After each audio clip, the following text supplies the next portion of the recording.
मेरी आवाज क्लियर है ना सबको? Yes, sir.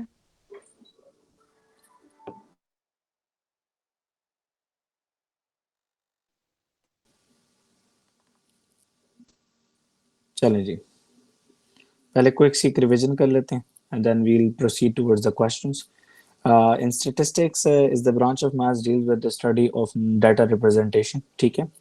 In O levels IGCSE we have few things. First of all, the four things are mean. Second one is mode. Third one is range. Fourth one is आपका होता है median. ठीक है? ये चार चीजें हैं, इनके बारे में आपको पता होना चाहिए. स्टार्ट्स इन्हीं के अराउंड घूम रही होती है. ठीक है? मीन, मोड, रेंज और आपका मीडियन. ठीक है? मीन को मैथ्स के अंदर what we call it as a mean is we typically know that it's average. ये एवरेज होता है. ठीक है? इसको एवरेज बोला जाता है. तो इसका फॉर्मूला होता है सम ऑफ ऑल ऑब्जर्वेशंस. तमाम की तमाम ऑब्जर्वेशंस को आप ऐड करें और डिवाइड कर दें नंबर ऑफ ऑब्जर्वेशंस के ऊपर, जितना डाटा आपने लिया हुआ है. ठीक है बेटा? Number of observations. ठीक है जी. फिर secondly we have mode. Mode कहते हैं बेटा most repeated value of the data को, जो सबसे ज्यादा रिपीट होती है वैल्यू ऑफ द डाटा. मतलब फॉर एग्जांपल अगर एक क्लास है और उसके अंदर तमाम पूरी क्लास के जो ग्रेड्स हैं वो ईज और डीज आ गए हैं. ठीक है? तो इसका मतलब है कि वो नालायक बच्चों की क्लास है. और अगर एक क्लास है जिसके अंदर एज और ए स्टार ज्यादा आ गए हैं तो इसका मतलब है कि वो काबिल बच्चों की क्लास है. Is this clear? ठीक है? फिर देन ये मोस्ट रिपीटेड, ये मैं थोड़ा सा आप लोगों की क्लास के मुताबिक बताता हूँ ताकि कॉन्सेप्ट आपके दिमाग में बैठे. रेंज किसे कहते हैं बेटा? रेंज कहते हैं आप highest value of the data minus lowest value of the data को कहते हैं. Lowest value of the data को कहते हैं. ठीक है जी. और मीडियन के लिए हमारे पास आपको पता है एज अ नेम इंडिकेट्स कि मीडियन किसे कहते हैं. मीडियन कहते हैं बेटा मिडिल वैल्यू को. Middle value of the data. Middle median is middle value of the data. ये शॉर्ट शॉर्ट नोट साथ साथ बनाए, जिसको मसला हो वो माइक ऑन करे खाली. Median value middle value of the data. ठीक है? लेकिन we have two stars in this. हमारे पास दो पॉइंट्स हैं रिमेंबर करने के लिए कि अगर हमारे पास if n is equal to even number, अगर हमारे पास इवन नंबर हो, नंबर ऑफ ऑब्जर्वेशन जो है इवन नंबर हो, मतलब if the data is even, so the formula is n divide by 2. ठीक है? And if n is equal to odd, अगर आपके पास ऑड डाटा हो तो we have the formula that is n plus 1 divided by 2. We have two formulas, so we have to memorize this. ठीक है? हमेशा याद रखिए, मैं स्टूडेंट्स को रिकमेंड करता हूँ before starting the stats question, जो कि सिंपल क्वेश्चन आ जाए आपके सामने, सिंपल लाइक दैट, ऐसे क्वेश्चन लिखा हो कि 4 2 3 5 2 1 7, ये आपके पास डाटा लिखा हुआ है. तो first of all the point two remember, अगर आपने इन सब का मीन, मीडियन, मोड और रेंज फाइंड आउट करनी है तो first of all the first step is कि आप इस डाटा को अरेंज कर लो. पहला काम करो कि डाटा को अरेंज कर लो. Arrange in ascending order. आप इसको असेंडिंग ऑर्डर में अरेंज करो, फिर क्वेश्चन को प्रोसीड करो. जैसे अरेंज कर रहा हूँ तो 1 2, there are two twos, then we have 3, then we have 4, then we have 5, then we have 7. Now count down the numbers कि ये सारे नंबर आपने पूरे लिखे हैं कि नहीं. देयर आर टोटल 7 नंबर्स और 7 के 7 नंबर मैंने लिखे हैं. ठीक है जी. फर्स्ट ऑफ ऑल अगर मैं इनका मीन निकालता हूँ तो I have to add all of them and divide by 7. सबको ऐड करना है और डिवाइड बाय 7 करना है. तो 1 plus 2 5, 5 plus 3 8, 8 plus 4 12, 12 plus 5 is 17 and 17 plus 7 is 24. ठीक है जी. सो 24 divide by 7. I know that कि कटिंग इज नॉट पॉसिबल, लेकिन कटिंग पॉसिबल नहीं है, लेकिन फिर भी हम लोग 24 डिवाइड बाय 7 को with the help of calculator थोड़ा सा सिंप्लीफाई जो है अपने लिए कर सकते हैं. सो 24 divide by 7 is 3.42. So 3.42 is the mean of this data. ठीक है जी. डाटा को अरेंज करना जरूरी है, अदरवाइज आपका क्वेश्चन जो है गलत हो जाएगा. ठीक है? मीन निकाल लिया आपने. सेकंड में आप मोड निकालना है. ऐसा कौन सा नंबर है जो सबसे ज्यादा रिपीट हुआ है? So that is 2. Mode is repeated 2 times. Third one is the range. Range कहते हैं जी हाईएस्ट माइनस लोएस्ट को. तो 7 माइनस 1 कर लें तो 6 जो है that is the range of the data. अब आपने मिडिल निकालना है, मीडियन. So first observe करो कि that there are seven numbers. There are seven numbers and seven is odd number. Seven is a odd number. अगर आपका odd number है, so the formula is n plus one divided by two. ठीक है जी. So here n is seven. So seven plus one divided by two is equals to fourth value. Fourth value would be your median, and I can see that fourth value is my no sorry it is 3. ये ऊपर मैंने गलती से कर दिया, वो data range नहीं है, तो वहां पे हमारा मीडियन देखिए 5 आ रहा है, लेकिन यहाँ पे हमारा जब अरेंज हुआ so what median is 3. So median जो है आपका है वो 3. ठीक है जी. ये बेसिक था मीन मीडियन मोड रेंज और इनके हवाले से. ठीक है, फिर आगे कम्युलेटिव फ्रीक्वेंसी में कैसे होता है वो आगे मैं आपको सिखाऊंगा इसमें. ठीक है, don't you worry about that. Okay, these three these three remains the same in the cumulative frequency sorry in the frequency table as well. लेकिन होता क्या है कि जब फ्रीक्वेंसी टेबल आ जाता है तो हम लोग क्या करते हैं कि फ्रीक्वेंसी टेबल में हमारे पास जो मीन का फॉर्मूला होता है वो होता है summation F x divide by summation F. ठीक है, समेशन एफ का मतलब ही जो है वो नंबर ऑफ ऑब्जर्वेशन ही है, लेकिन हमारे पास एफ एक्स हम लोग क्यों लेते हैं आगे जाके हम लोग क्वेश्चंस में डिस्कस करेंगे. ठीक है जी. फिर most importantly from exam point of view we always see that we get a pie chart. हमें पाई चार्ट मिलता है पेपर में. ठीक है, pie chart is in the form of circle. आपको है कि data representation in the form of circle. और पाई चार्ट का हमेशा से एक फॉर्मूला रहा है और वो क्या है कि जी सेक्टर एंगल आपको निकालना है किसी भी चीज का तो वो होता है part divide by total multiply by 360 because total pie chart is 360. You have to remember this formula. आपको इस फॉर्मूला को करना आना चाहिए क्योंकि आपने सर्कल को स्प्लिट करना है इनटू 360 को 360 के अंदर. ठीक है, जैसे फॉर एग्जांपल आपके पास पाई चार्ट के अंदर डिफरेंट क्वेश्चंस आ गए, वर्कशीट रेडी है, मैं उसके अंदर आप लोगों को करवाऊंगा. Don't you worry about that. ठीक है, then we have after pie chart we have what after pie chart we have histogram. हमारे पास हिस्टोग्राम है. मोस्ट इंपॉर्टेंटली ओ लेवल्स वालों के पेपर वन में हिस्टोग्राम जो है पेपर में अवेलेबल होता है. हिस्टोग्राम में जो जो मेन की है वो ये फॉर्मूला है. अगर आपको ये फॉर्मूला याद है तो आप कभी भी गलती नहीं करेंगे. Histogram the formula is that the frequency density it is equals to frequency divide by class interval multiply by के. बेटा स्टार्टिंग पढ़ना शुरू करते हैं ताकि आप लोगों को चीजों की समझ आए. अब मैं कुछ चीजों को एक्सप्लेन कर रहा हूँ, जरा समझ डालें जरा. ये एफ डी जो है इसको हाइट ऑफ द पिलर कहते हैं. पिलर की हाइट होती है, हाइट ऑफ पिलर होती है. ठीक है जी. फ्रीक्वेंसी तो टेबल में गिवन होती है, वो तो कोई इतनी बड़ी चीज नहीं हो गई. तो क्लास इंटरवल को सीख लें कि क्लास इंटरवल हम कैसे निकालते हैं. हम लोग लास्ट में से माइनस करते हैं फर्स्ट को. फॉर एग्जाम्पल के तौर पे मैं यहाँ क्लास दे रहा हूँ, जैसे लिखा हुआ है 50 x is greater than 50 but at the same time it is less than 70. कुछ इस तरह की एक आपके पास क्लास अवेलेबल होगी. अगर आपको फाइंड आउट करनी पड़ती है इसकी क्लास इंटरवल, तो क्लास इंटरवल फाइंड आउट करने का तरीका जो है वो आपके पास है कि आप लोगों ने लास्ट में से फर्स्ट को माइनस करना होता है. ठीक है, कीप दिस इन माइंड.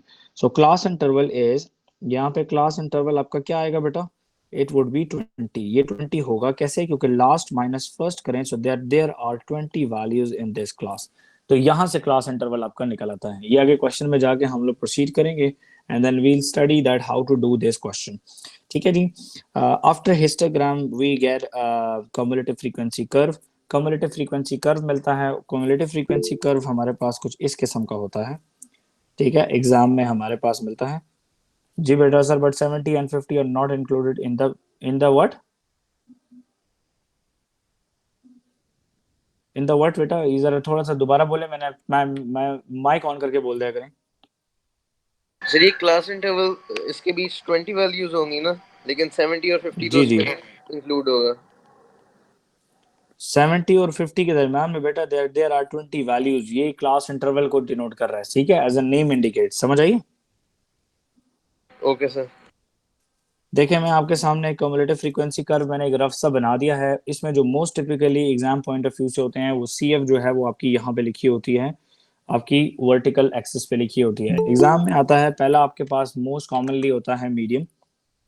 ठीक है, median is name indicate it is 50% of C F. ठीक है, फिर आपके पास आता है lower quartile. Lower quartile is 25% of C F. ठीक है, ये मैं कुछ लिख रहा हूँ इंपॉर्टेंट.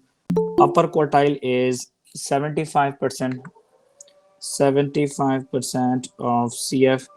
अगर फॉर एग्जांपल आपको 91 परसेंटाइल फाइंड आउट करना पड़ जाए तो it would be 91% of CF। ठीक है जी, तो ये आपको हिटिंग करके देखना होता है। कैसे देखना होता है आगे जाके आपको बताऊंगा। और एक आखिरी है जो कि पेपर में मोस्ट इंपॉर्टेंटली आता है, that is inter quartile range. Inter quartile range. So inter quartile range किसे कहते हैं बेटा? इंटर क्वार्टाइल रेंज होती है हमारे पास upper quartile minus lower quartile. ठीक है बेटा, upper quartile minus lower quartile. ठीक है जी। अपर क्वार्टाइल क्या होती है ये हम लोग ऊपर सीख चुके हैं, 75% ऑफ द कम्युलेटिव फ्रीक्वेंसी को निकाल के उसका result, and then 25% of the cumulative frequency को निकाल के उसका रिजल्ट, ये हम लोग यहाँ पे देख रहे होते हैं। ठीक है, और इन दोनों रिजल्ट्स को यूज करके हम लोग अपना इंटर क्वार्टाइल रेंज निकालते हैं। और ये कैसे निकालते हैं आगे जाके क्वेश्चंस में आप लोगों को सिखाता हूँ। आईजीसीएसई के स्टूडेंट्स के लिए, ओ लेवल्स के स्टूडेंट्स इस टाइम ये मत सुने, और आईजीसीएसई के स्टूडेंट्स के लिए सिर्फ और सिर्फ इसमें एक चीज है, तो ये मैं यहाँ पे लिख रहा हूँ खाली, that is box and whisker plot. ठीक है, बॉक्स एंड विस्कर प्लॉट, ये आईजीसीएसई के स्टूडेंट्स के लिए है स्पेसिफिकली। सो उसमें एक इस तरह की रेक्टेंगुलर बॉक्स होता है and there are few pillars. आपको इनके सिर्फ नाम आने चाहिए कि ये नाम क्या है, बाकी बहुत आसान चीज है ये। ठीक है, so this pillar denotes lower value of the data, lower value of the data. ठीक है, एक पिलर यहाँ पर भी होता है, इस पिलर का नाम है बेटा लोअर क्वार्टाइल कहते हैं इसको। ये वही सेम चीजें हैं। इस पिलर का नाम होता है बेटा मीडियन, और इस पिलर का नाम होता है बेटा अपर क्वार्टाइल, अपर क्वार्टाइल। और ये लास्ट वाले पिलर का मतलब होता है highest value of the data,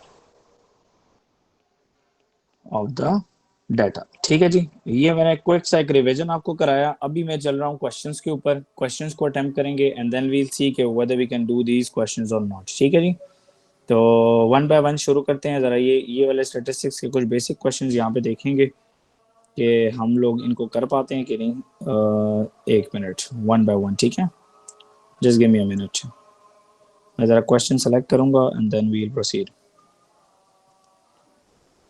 alright, look at this question. During one day, the temperature in centigrade was recorded every 2 hours and the 12 results are given in below. It means that according to the examiner, my n is equals to 12 कि number of data मेरे पास 12 है और ये मेरा even data है। ठीक है, ये मैंने साथ ही हिंट लिख दिया अपने लिए समझने के लिए।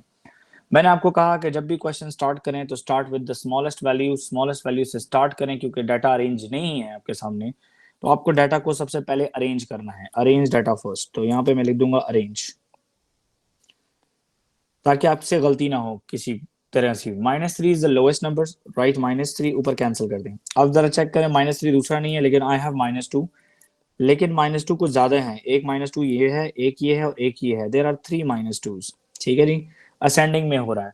फिर देन वी हैव -1, फिर हम लोग लिखेंगे -1। ओके, -1 माइनस की गेम खत्म हो गई। वी हैव 0, देन 0 को कैंसिल कर दें। देन हमारे पास 1 आता है, फिर 1 को कैंसिल कर दें। फिर हमारे पास देयर आर 2 2s, तो 2 2s को कैंसिल करके मैंने यहाँ पे अरेंज कर रहा हूँ। Okay, then we have 4 2 4s, तो 1 2 2 4s एंड 1 वी हैव 5। अब जरा काउंट करने के नंबर आपने 12 लगाए हैं कि नहीं। So let's count 1 2 3 4 5 6 7 8 9 10 11 12। इसका मतलब है कोई गलती नहीं है। As the data is even number, we have to find out the median here. Median हमने find करना है। जरूरी नहीं है कि चारों ही पूछ रहा हो एग्जाम में, मैं चारों करूंगा यहाँ पे ताकि दोबारा दूसरा क्वेश्चन ना करना पड़े। Median is even number. आपको पता है कि इवन के लिए मैंने भी आपको फॉर्मूला लिखाया है कि वो आ रहा है मेरे पास n divide by 2, that is the formula. Okay, तो 12 divide by 2 is equal to 6th value. Okay, but now there is a doubt. अब देखें जरा 6th वैल्यू के लिए हमारे पास एक डाउट आ जाता है। हमारे पास डाउट ये आ जाता है जब हम लेफ्ट से काउंट करते हैं, राइट साइड को आते हैं, तो 6th वैल्यू जो है हमारे पास 1 2 3 4 5 6 0 आ रही है। यस और नो? 1 2 3 4 5 6 0 आ रही है। लेकिन जब मैं राइट साइड से लेफ्ट को जाऊंगा तो हमारे पास जो 6 वैल्यू है वो 1 आ रही है। अब मैं क्या लूं, 0 लूं या 1 लूं? तो इसीलिए जो नंबर आपके पास यहाँ पर आ जाए, आप लिख दिया करो straight away 6 plus 7 divide by 2, इनका एवरेज ले लिया करो। आपको 6 और 7 नजर आ रहा है कि 6 value is 0 and 7 value is 1, so आप लोग लिख लो 0 plus 1 divide by 2 it is equals to 0.5 is the median of this data. ठीक है, ये टेम्परेचर है तो हम लोगों को यहाँ पे 0.5 डिग्री जो है लिखना नहीं पड़ता, क्योंकि एग्जामिनर ओ लेवल्स के आईजीसीएसई के टाइम पे यूनिट खुद ही लिख के दे रहा होता है, ए लेवल्स में फिर यूनिट आपको खुद लिखने पड़ते हैं। ओके जी, then we proceed towards the mean. लेकिन मीन की तरफ जाने से पहले ऐसा है कि मैं कुछ क्वेश्चन जो है थोड़ा सा यहीं पे लाइट कर दूंगा, क्योंकि इसके नीचे मीन के बाद कुछ नहीं है, तो हम लोग यहाँ पे लिख देंगे मोड। अब जरा आप मुझे देख के बता दें कि इसमें ऐसा कौन सा टेम्परेचर है जो सबसे ज्यादा रिपीट हुआ है। And I can see that -2 repeated 3 times. Can you see that everybody कि -2 जो है इट रिपीटेड 3 टाइम्स, तो 3 टाइम्स जो है ये आपका -2 जो है ये रिपीट हुआ है। So that is the reason my mode result is -2 degree centigrade. ठीक है, लास्ट में यहाँ पे कॉर्नर में इधर रेंज भी निकाल लेते हैं कि ताकि हमें बस क्वेश्चन दूसरा करना ना पड़े। हाईएस्ट टेम्परेचर क्योंकि डाटा मैंने अरेंज किया हुआ है तो नजर आ रहा है कि सबसे आखिर वाला हाईएस्ट है और सबसे पहले वाला जो है लोएस्ट है। सो 5 माइनस, और जो लोएस्ट टेम्परेचर है वो -3 है, तो आप लिख लें कि दैट 8 डिग्रीज का जो है ना रेंज इन टेम्परेचर्स में मौजूद है। ठीक है, तो ये हो गया बेटा आपका क्वेश्चन के 3 पार्ट्स। अभी 4th पार्ट जो है वो मीन रहता है, और mean is a piece of cake, अगर आप लोगों को थोड़ा सा कॉन्सेप्ट याद है तो। मीन कहते हैं sum of all divide by number of observations, तो ये इधर मैं लिख देता हूँ sum of all divide by number of observations, number of observations. ठीक है जी, ये मैंने लिख दिया। सम ऑफ ऑल करते हैं, जरा इन सबको ऐड करेंगे। ठीक है, फर्स्ट ऑफ ऑल मैं जो ऊपर डाटा देख रहा हूँ, ठीक है, मुझे पता है कि जब मैं ऐड करता हूँ तो मुझे नीचे तो 12 लिखना ही लिखना है। ठीक है बेटा, जरा इन सारे नंबर्स को ब्रैकेट्स में लिखेंगे, क्योंकि कुछ नंबर जो है नेगेटिव में मौजूद है, तो हम लोग लिखेंगे -3 plus -2 plus -2 plus -2 plus -1 plus 0 plus 1 plus 2 plus 2 plus 4 plus 4 plus 5।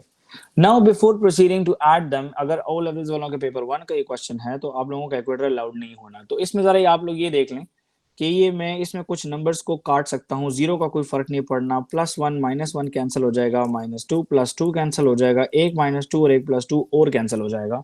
तो हमारे पास जरा डाटा जो है वो हाफ हो गया है तकरीबन। हमारे पास काफी सारे नंबर जो हैं वो इसमें कैंसिल आउट हो गए हैं।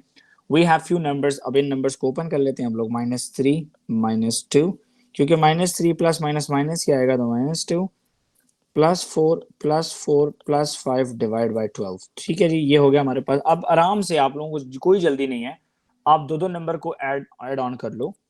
-3 -2 इज -5 +4 +4 +5। अब जरा देखें, -5 और +5 आपस में कट गया, नीचे 12 रह गया है। 4 + 4 is 8 and 8 divided by 12 is 2/3, yes or no? अब ये 2/3 को हम लोग कैलकुलेटर की मदद से करके लिख सकते हैं that this is 0.6667। ठीक है जी, ये हमारे पर रिकरिंग डेसिमल फ्रैक्शन जो है आ गया। ठीक है, इन्होंने खुद कहा है कि find the difference between the highest and the lowest of the temperature, तो ये रेंज मांग रहा है, हम लोग निकाल चुके हैं, तो दैट वुड बी बेटा ये मैंने 4 के टेबल पे काटा है, 4 2s are 8 और क्या नाम है 4 3s are 12। ठीक है, तो 2/6 लिखेंगे तो फिर हमारा कटिंग होगी ना 4 आपके पास ये आप जरा समझ डालें कि ऊपर मैंने ये 4 के टेबल पे काटा है, ये 4 के टेबल पे कटिंग हुई है। 4 2s are 8 and 4 3s are 12। ठीक है, so keep this in mind. चलें जी, प्रोसीड करता हूं जरा आगे। एक हिस्टोग्राम ऑलरेडी आपके सामने बना हुआ है कि the results are summarized in the table and the histogram shows some of the results. कुछ हिस्टोग्राम बना हुआ है, एक पिलर नहीं बना। पहले वो हमें कहता है कि आप पी और क्यू की वैल्यू निकाल लो, तो आपको नजर आ रहा है कि टेबल में we don't have the values of P and Q, हमारे पास पी और क्यू की वैल्यू टेबल में नहीं है। एज द नेम इंडिकेट्स, तो मैं बिगिनिंग में ही यहाँ पे फॉर्मूला लिख दूंगा, क्योंकि मुझे फॉर्मूला आता है तो मैं सब कुछ कर सकता हूँ। क्लास इंटरवल मल्टीप्लाई बाय के। चले जी, मैंने फॉर्मूला लिख दिया। आई can see that the first table is incomplete. अगर मैं यहाँ पे इसकी एफ डी लिख दूं, तो first pillar the F D is 1, the second pillar the F D is, zoom in करना पड़ेगा थोड़ा सा कि यहाँ पर एफ डी कितनी आ रही है। ये 1.6 है, 1.7 1.8 और ये 1.7 एंड दिस इज 1.8, तो मैं यहाँ पे लिख दूंगा 1.8। थर्ड पिलर इज अननोन, ये हमें नहीं पता। और लास्ट पिलर की एफ डी हमारे पास गिवन है, हम लोग नीचे डायग्राम से देख सकते हैं, this is the F D. तो 0.5, 0.6, 0.7, इट इज 0.8। तो हम लोग लास्ट पिलर यहाँ पे लिख देंगे 0.8। I can see that I have only one column which has all three datas। As you can see that बेटा यहाँ पे इस पिलर में सब कुछ मौजूद है। इन सबको आप इस फॉर्मूले में डाल के चेक करो कि k की वैल्यू क्या है। If k is 1 so then there is no problem। हम उसको इग्नोर करेंगे अगले क्वेश्चन में। चेक करें, इसी क्वेश्चन में अगले पार्ट्स में इग्नोर करेंगे। Okay, in the second column we can see that fd is 1.8, frequency is 18, class interval is 10। because अभी सिखाया 20 minus 10 is 10, multiply by k। okay, 10 multiplied by 1.8 is 18, so 18 is equals to 18k, so divided by 18 on both sides, so k is equals to 1।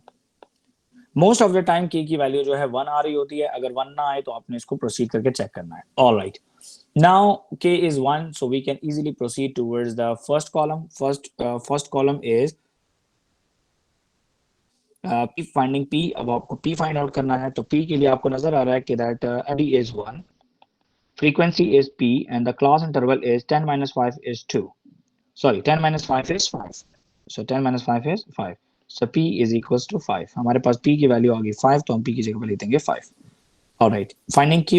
So now q is the frequency and 0.8 is the frequency density, q is the frequency, and class interval is 50 minus 30 which is 20, so q is equals to 0.8 multiplied by 20।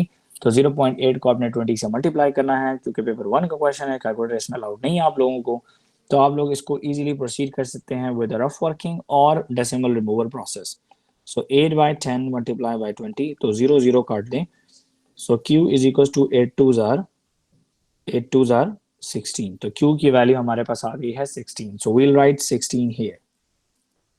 all right, let's proceed the table and we have to complete the third pillar। हमें third pillar को complete करना है, तो third pillar लगाने के लिए हमें उसकी fd निकालनी है।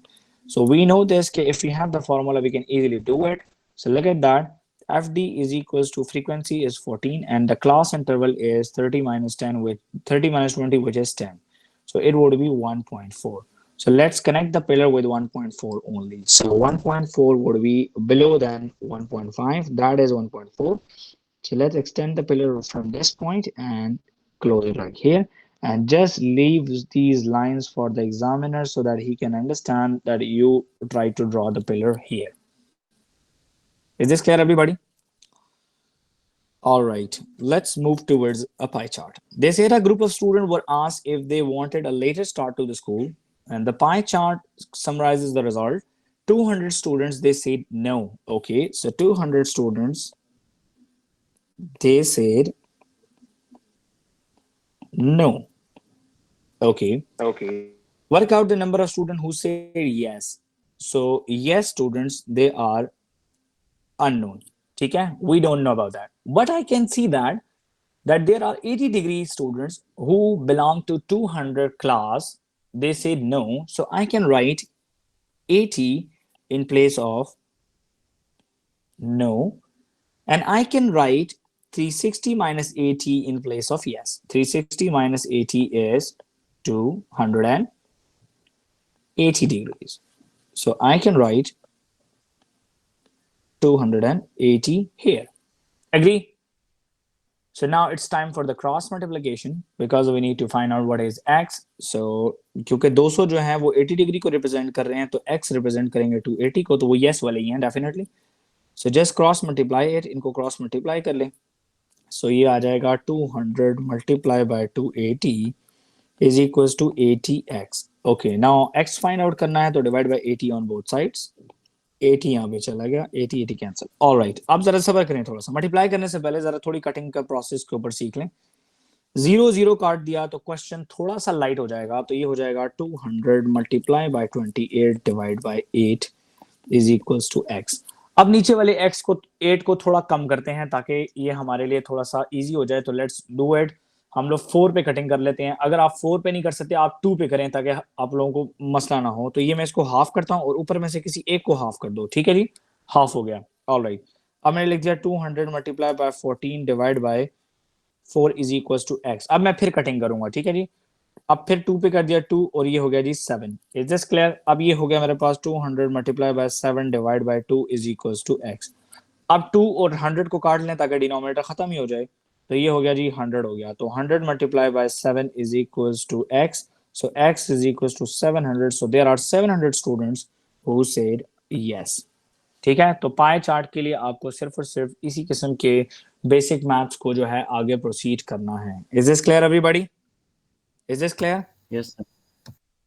चलें, that's very good. Alright, look at this question. एक और पाई चार्ट का क्वेश्चन आपके सामने है। The table shows masses of different fruits sold at a market stall one day. Apples, pears, oranges, bananas, total there are 90. Complete the pie chart to say the result. Apple and pear is already done, so tick लगा दें apple और pear पे। Orange के लिए जरा थोड़ा सा देख लें। There are 18 oranges out of 90 and we have to multiply with the 360. So first of all, cancel 0 with the 0. 9 ones are 9 and 9 fours are 36. So oranges is 18 times 4. So 18 times 4 is 18 into 18 is 36, which is 72 degrees. All right. So oranges is 72. Let's proceed towards banana. Banana is 32 out of 90. Multiply by 360, 0, 0 cancel. 9 ones are 9, 9 fours are 36. 32 into 4 is 64. 64 ka double is 128. So that is equals to 128 degrees. Now we can see that apple and pear is already drawn, so we have to connect one of the angle for the proceeding. That, for example, let me just draw here. For example, if I say that this angle is 72, या आपने उससे करना है, अच्छा क्या कहते हैं आपको, प्रैक्टिस से। तो 72 डिग्री, तो 72 डिग्री के लिए आपने यहाँ पे लिख दिया कि that this is orange, so that's very obvious that the remaining part is 128 degrees, so it belongs to bananas. ठीक है जी, is this clear? Is this clear everybody? Yes, sir. Alright, ठीक है जी। फिर मैं आगे प्रोसीड करता हूँ। ओके, अब आ जाए जरा टेबल में कि टेबल में मीन मीडियन मोड कैसे फाइंड आउट किया जाता है। Each member of a group of 50 people were asked how many films they watched in a month and the result are shown in the table. Find the mode. First of all, number of films watched is the X axis, ये आपके पास X नजर आ रहा है आपको, and there is a frequency available. ठीक है जी, अब ये आ गया फ्रीक्वेंसी टेबल। अब इसमें मीन मीडियन मोड को फाइंड आउट करना बहुत आसान है, सिर्फ फॉर्मूला आना चाहिए। फर्स्ट ऑफ ऑल जरा देखें कि सबसे ज्यादा नंबर ऑफ फिल्म्स वॉच की फ्रीक्वेंसी क्या है। Highest frequency is the mode. यहाँ पर हाईएस्ट फ्रीक्वेंसी होगा, हमें पता है मोस्ट रिपीटेड डाटा, तो highest frequency is 15 and 15 is 3, so 3 movies जो हैं, दिस इज माय मोड, तो I have to write 3 movies, that is the reason 1 mark का आंसर था ये। Calculate the mean number of films watch in a month, तो mean का formula आपको मैंने सिखाया है, summation F x divide by summation F. और ये कैसे आता है, ऊपर टेबल की तरफ चले जाएं। I have this F part here, x हमारे पास ये है। जब हमारे पास कॉन्टिन्यूस डाटा होता है तब हम मिड पॉइंट निकालते हैं एफ एक्स के लिए, याद है ना? ठीक है जी। 0 5s are 0, 1 12s are 12, 2 13s are 26, 3 into 15 is 45, 4 4s are 16, 5 1s are 5। इन सबको ऐड करना है, तो यहाँ पे ऐड करना काफी आसान होगा। तो 0 plus 2 plus 6 is 8, 8 plus 5 is how much? 13, 13 plus 6 is 19, 19 plus 4 is 24, तो 4 इधर गया 2 ऊपर, 2 plus 1 is 3, 3 plus 2 is 5, 5 plus 4 is 9, 9 plus 1 is 10, so 104 आ रहा है हमारे पास आंसर, तो ऊपर हम लोग लिख लेंगे 104। ओके, टोटल फ्रीक्वेंसी हमारे पास कितनी है, तो हमारे पास क्वेश्चन में गिवन है कि देयर आर 50 पीपल, और अगर ना भी गिवन हो तो अगर इन सबको हम ऐड करें तो we'll get 50, so divide by 50। अब इनको हाफ कर लें जरा, तो ये ऊपर आएगा 52 और नीचे आएगा 25। अब और कटिंग आपके पास नहीं होती, लेकिन इस नंबर को डेसिमल में हम लोग लिख सकते हैं, नीचे डिनोमिनेटर को 100 या 10 बना लें। So what I am gonna do, I am gonna multiply with 2, ना मल्टीप्लाई विद द 4, 4 से मल्टीप्लाई करें ताकि नीचे 100 बन जाए। तो 52 को 4 से मल्टीप्लाई करें तो 104 और 208 आ जाएगा, और ये हो जाएगा नीचे 100। सो डिवाइड बाय 100 करते हैं तो 2.08 आ रहा है हमारे पास। Is this clear everybody? लेकिन in this question I can see that I can watch 2 movies but I can not watch 2.08 movies. तो ये जो रिजल्ट होता है ना कुछ एक जगहों पर, वो कंप्लीट नहीं हो सकते। जैसे फॉर एग्जांपल एक क्लास में मीन नंबर निकालें, और मीन नंबर निकालें स्टूडेंट्स का आता है 21.5, so we can say that 21 is the nearest answer because I cannot cut a person into half. ठीक है, 21.5 is not realistic from example. Exam point of view. Okay, ये तो बस अब आप लोग कर सकेंगे, मैं भिजवाऊंगा आप लोगों को। कम्युलेटिव फ्रीक्वेंसी डायग्राम बनाना है, तो कम्युलेटिव फ्रीक्वेंसी डायग्राम बनाने के लिए जरा देखते हैं कि ऐसा कोई क्वेश्चन मिले जहाँ पे कम्युलेटिव फ्रीक्वेंसी भी हम लोग डील कर सकें। Just wait a minute, let me find a good question.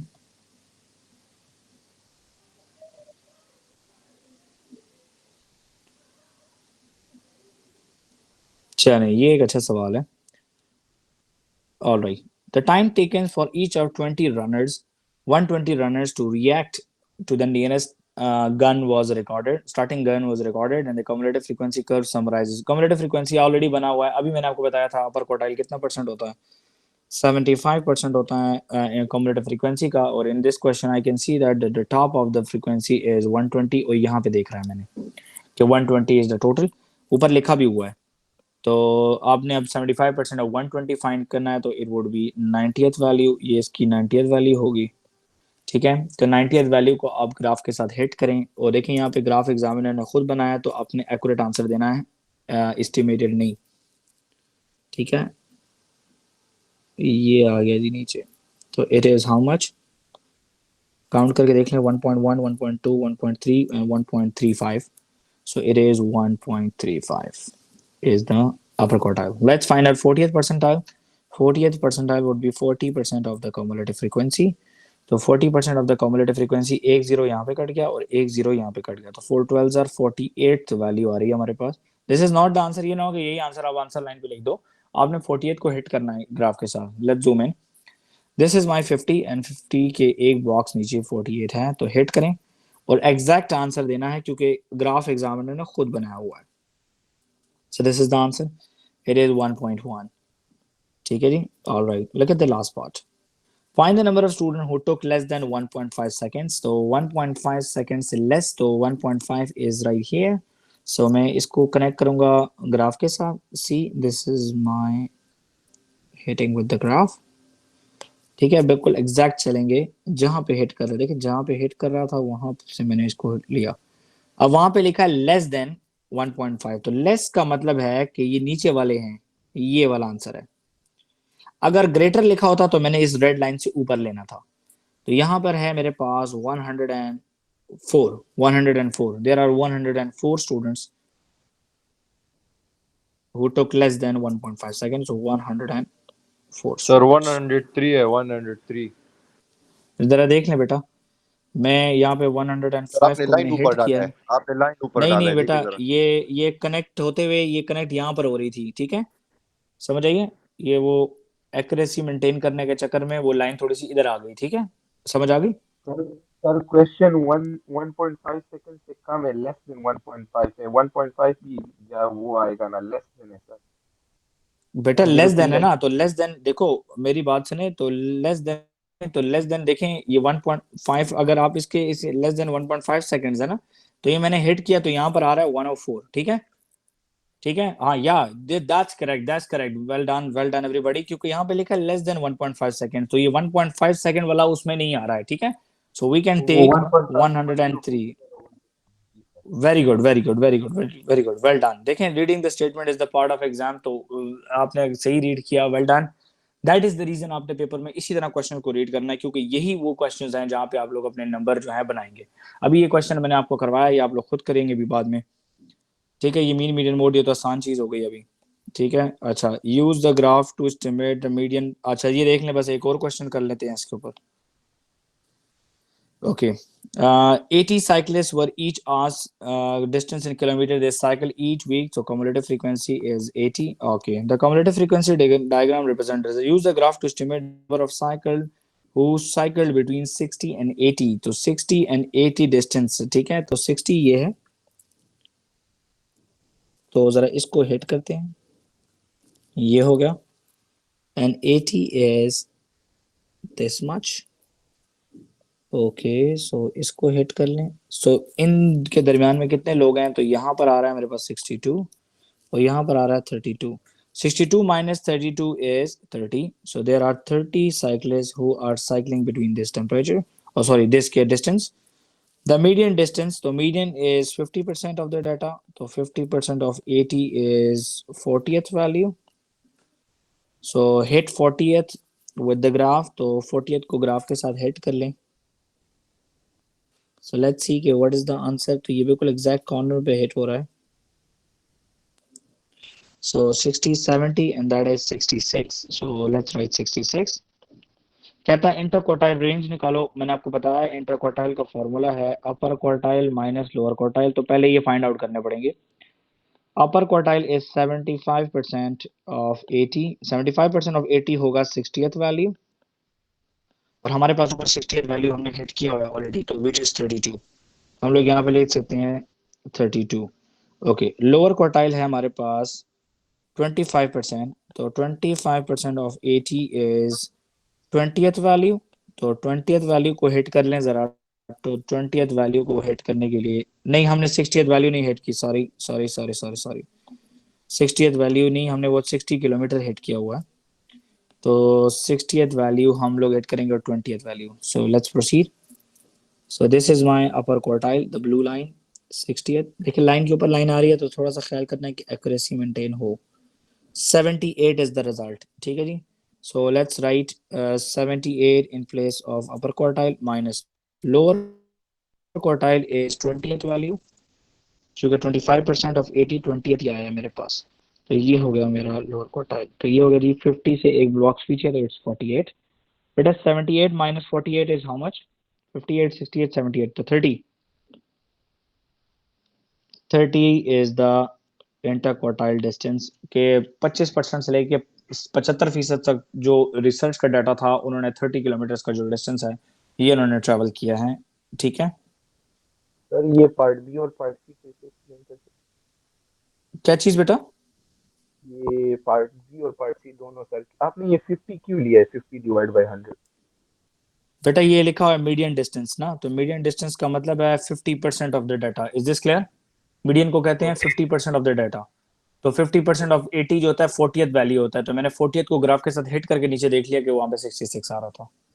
Okay sir, ये पार्ट सी भी एक्सप्लेन कर दे सर, ये फॉर्मूला.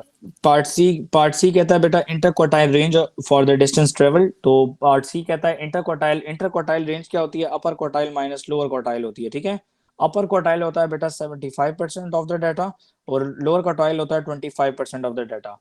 तो 25% 75% ऑफ 80 जो है हमारे पास 60th वैल्यू आती है, और 20th वैल्यू जो है वो हमारे पास बेटा अहमद जो आप बोल रहे हैं ना कि 80 डिवाइड बाय 2 कर दूं, तो 80 डिवाइड बाय 2 करोगे तो वो भी 40th वैल्यू ही आएगी ना यार. कॉमन सेंस यूज करो यार. मिडवे फाइंड आउट करना है. मिडवे का तरीका ही होता है ना, ऐड ऑल डिवाइड बाय 2. जी सर हम ये 75 डिवाइड बाय 100 और 25 डिवाइड बाय 100 इनटू टोटल करेंगे ना, मतलब जो सबसे हाईएस्ट वैल्यू है. हाँ, हाईएस्ट वैल्यू और टोटल कॉम्युलेटिव फ्रीक्वेंसी और 80 आ रही है ना. पिछले क्वेश्चन में 120 था, याद है यहाँ पे? जी जी सर, जी जी सर. चलें, ये हो गया जी हमारे पास ये. अब जरा चलते हैं हम लोग ऊपर, हिस्टोग्राम नहीं स्कैटर प्लॉट पे चलता हूँ थोड़ा सा. Alright, look at the scatter plot. ये पेपर 1 में 99% ये क्वेश्चन आपका आने वाला है. The table show the distance 10 people drive to work and the times they take. There are 4 values, they are already plotted. You have to complete the table. आपने इसको बाकी को प्लॉट करना है. ये most of the time students miss कर जाते हैं क्योंकि ये क्वेश्चन यहाँ पे लिखा होता है. तो ये please read the question very carefully. ठीक है जी. 26 को 35, सो 26 डिस्टेंस आपका x एक्सिस है, तो 26 पे we have to hit 35. So 26 is 25, 26 ये है, तो 35 would be right between 30 and 40. सो ये यहाँ पर होगा. डन अगर टिक कर दें फिर 36 and 34, 36 and 34, तो 20 30 32 34 ये मैंने क्रॉस लगा दिया. 29 and 32, 29 and 32 ये हो गया जी क्रॉस. टिक लगा दें. 15 and 18, so 15 and 18 is right here. Okay, 20 and 32, so 20 and 32 is right here, and the last one is 42 and 50. 42 and 50 is right here. I can see that most of the values they are flowing this way, so the relationship is positive. If the most of the values they are flowing this way, so that is negative correlation. And if the line is straight, so then there is no relationship between any of the values. Okay, so what type of correlation does this scatter diagram show? G? Positive, Positive. negative, or no? Yeah, it's a positive. So you have to write here just positive. ठीक है, यहाँ पे कुछ बच्चे लिख देते हैं directly proportional. ओ भाई डायरेक्टली प्रोपोर्शनल नहीं ना, व्हाट टाइप ऑफ? तो there are 3 types, plus, minus और नो। ओके, और यहाँ पे प्लस का साइन भी लिखने की जरूरत नहीं है। तो 2 नंबर ये मिल गए, 1 नंबर ये मिल गए, तो ये 3 जो थे ना गिफ्ट थे एग्जामिनर की तरफ से। One of these 10 people is selected at random. Find the probability that this person drove less than 30 kilometers to work. Give your answers to work. Sorry, give your answer in fractions. तो 30 kilometre से less कौन कौन सी हैं, जरा circle कर लें। 1, 2, 3, 4, 5, 6. There are 6 people out of 10 they drove 30 kilometers less than. Yes or no? Yes or no बेटा? Any problem? Probability हमने अभी explain किया है. So it is No. 6 out of 10. It is 6 out of 10, which is 3 out of 5. So 3 out of 5 हमें fraction में ही देना है, लिखा हुआ examiner ने, तो 3 out of 5 is the answer. Okay, Atik drives 48 kilometers to work by drawing a line of best fit on the scatter diagram. पहले line of best fit को सीखें कि line of best fit क्या होती है।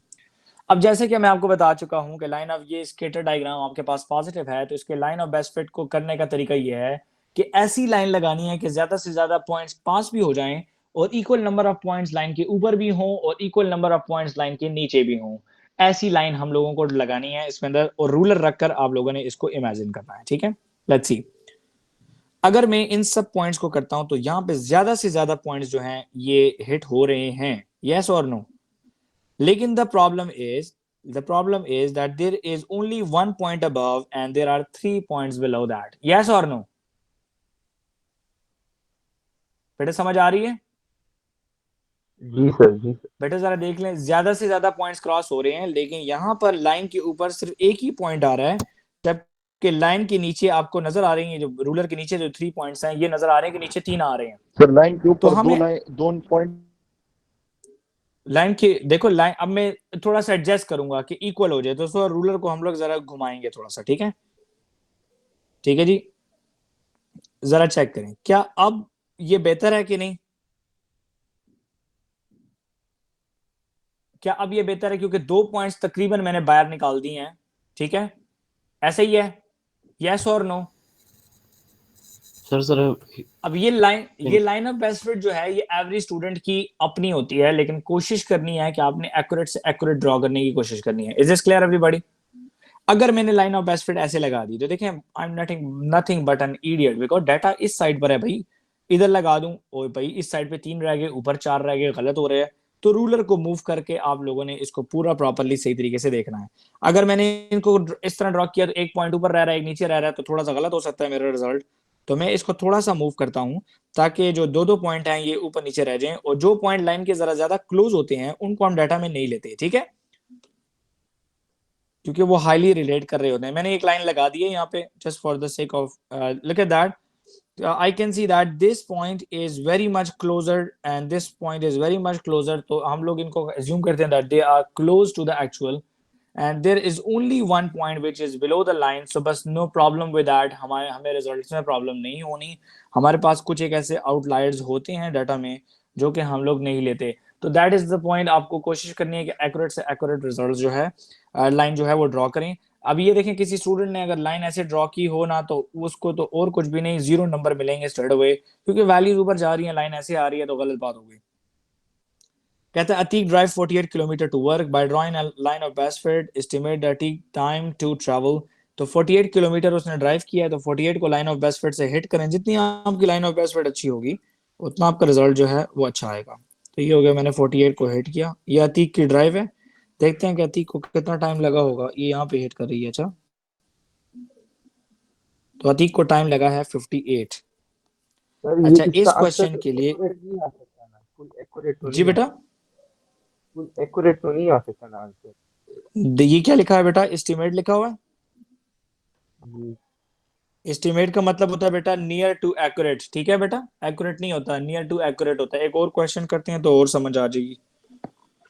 देखिए जी, बाय ड्राइंग द फर्स्ट, अब ये मैं जरा जल्दी जल्दी कर लेता हूँ, बस आसान है, इतना मुश्किल नहीं है। कुछ पॉइंट्स प्लॉट हैं और 5 पॉइंट्स हमें प्लॉट करने हैं, तो मैं जरा जल्दी जल्दी प्लॉट करता हूँ ताकि हम क्वेश्चन 14.7 और 32.5, तो 14.7 and it is 32.5. So 30, 32, 31, 32, 32.5 is right here. All right, 13.7 and 38.4, 13.7 and 28.4. Okay, 12.9 and 26.1, 12.9 and 26.1, बस इधर ही होगा।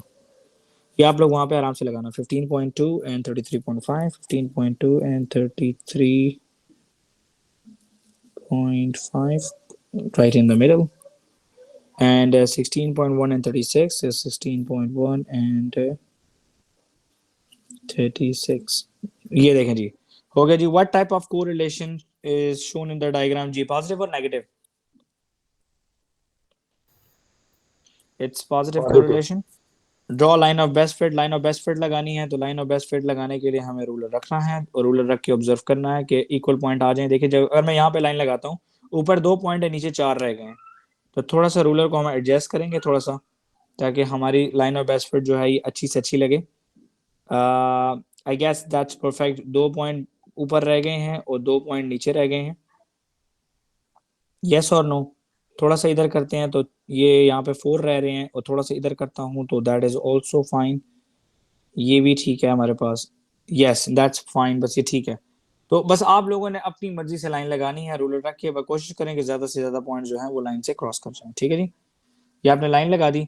अब जरा देखें, लाइन के ऊपर आपके पास 3 पॉइंट्स है, मेरे पास नीचे भी 3 पॉइंट्स ही हैं, लेकिन जो ऊपर वाले 2 पॉइंट्स हैं उनको मैं किसी कीमत भी लाइन के करीब में हिट नहीं कर सकता हूँ। अगर मैं हिट करूंगा तो बाकी सारे पॉइंट्स जो हैं अलाइन नहीं होने हैं। ओके, कुछ पॉइंट्स बीच में आउटलायर होते हैं। Another boy recorded a time 27.5 seconds in the 200-meter race. So 27.5 seconds. So time y-axis पे है। So कहता है यूज अ ग्राफ। तो हम लोग लाइन को 27.5 को हिट करें ग्राफ के साथ, तो ये इसका सेंटर होगा। हिट किया, गो डाउन, सो इट्स 13.5 आ रहा है हमारे पास। It is 13.5। Another boy recorded a time of 27.5 in the 200-meter race. Use your graph the time it would take him to run 100 metre. ठीक है, 27.5 मीटर की race जो है वो 100 मीटर रेस के अंदर, तो हम लोगों ने उसको 27.5 सेकंड्स को 100 मीटर की रेस है, तो इसको फिर हाफ करना चाहिए हमें। यस और नो? डिवाइड बाय 2 यस और करना नो? चाहिए सर।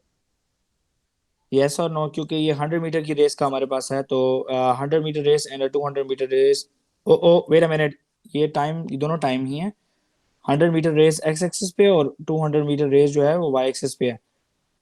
तो ये हम देख लें, हमारे पास 27.5 इन द, ठीक किया हमने बेटा। It will take 13.5 seconds to complete 100 metre race. ठीक है बेटा, इज दिस क्लियर एवरीबॉडी?